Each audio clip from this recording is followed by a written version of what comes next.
Hi all welcome to my channel. Bigg Boss season 8కు సంబంధించి contestants విషయంలో రోజుకొక పేరు వినిపిస్తుంది.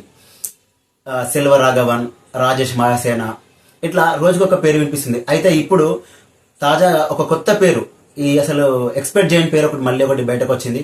అదే మహిదర్ వైబ్స్. యూట్యూబ్లో బిగ్ బాస్ రివ్యూస్ చెప్తుంటాడు, అలాగే సినిమా రివ్యూస్ కూడా చెప్తుంటాడు. సోది లేకుండా ఒక్క ముక్కలో జెన్యున్ రివ్యూ అని తమ్ముళ్ళు పెట్టేసి మూవీకి సంబంధించిన రివ్యూస్ కూడా చెప్తాడు. అలాగే general social topics, current affairs అన్ని రివ్యూస్ చెప్తాడు. సో మహిదర్ వైబ్స్ గారు బిగ్ బాస్ సీజన్ 8కు సంబంధించి వెళ్తున్నట్టు వార్తలు వస్తున్నాయి. ఆల్మోస్ట్ కన్ఫర్మ్ కంటెస్టెంట్ కూడా అంటున్నారు.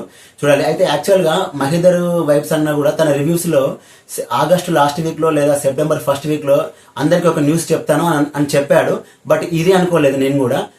సో అన్న ఆల్మోస్ట్ కన్ఫర్మే బిగ్ బాస్ లోకి వెళ్తున్నాడు. ఇక బిగ్ బాస్ లో సంబంధించి రివ్యూవర్స్ ని, యూట్యూబ్ రివ్యూవర్స్ ని ఇప్పటి వరకైతే ఆదిరెడ్డి గారిని సీజన్ 6 లో తీసుకున్నారు, కానీ ఆ సీజన్ అప్పటికి ఫ్లాప్ అయిపోయింది. ఈ సీజన్ 7 లో ఎవరిని తీసుకోలేదు. మళ్ళీ ఇప్పుడు బిగ్ బాస్ సీజన్ 8 లో మహిదర్ అన్నని తీసుకుంటున్నారు. మహిదర్ అన్నకి ఇండస్ట్రీలో మంచి పరిచయాలు ఉన్నాయి. అలాగే గతంలో కూడా జబర్దస్త్ లో అన్న చేశాడు, కిరా కార్పి గారి టీంలో మహిదర్ అన్న చేశాడు. సో సెలబ్రిటీస్కి ఆల్రెడీ నోటెడ్ ఫేసే మహిదర్ అన్న. దీని మీద మరి మహిదర్ అన్న ఏ విధంగా రెస్పాన్స్ అవుతారో కూడా చూడాలి. ఇది ఇప్పటివరకు ఉన్న అప్డేట్. ఈ వీడియో కనుక నచ్చితే లైక్ చేయండి.